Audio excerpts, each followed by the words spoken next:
या अल्लाह रहम, या अल्लाह रहम, या अल्लाह रहम। पूरा कश्मीर सुनसान है, सुनसान पड़ा हुआ है। हर जगह कोहराम मचा हुआ है। पानी नहीं, बिजली नहीं, खाली बेहद ज़्यादा ठंड। बड़ा मुश्किल है। 3 टंकियाँ भरी हुई है पानी से, मगर इसको लोहे की राड से भी नहीं तोड़ पाते हैं। ये अल्लाह की तरफ से अज़ाब है। अल्लाह रहम फरमाए, हमारे गुनाह माफ़ फरमाए।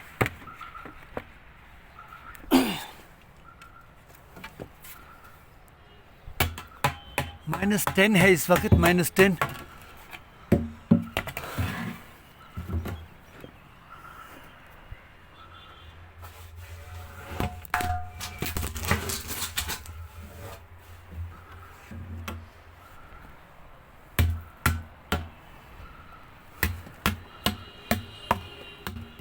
कुछ नहीं हो पाता है।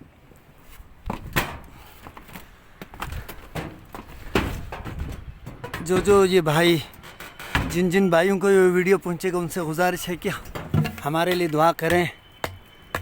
अल्लाह हमारे गुनाह माफ़ फरमाए और अल्लाह बंदोबस्त करे पानी का।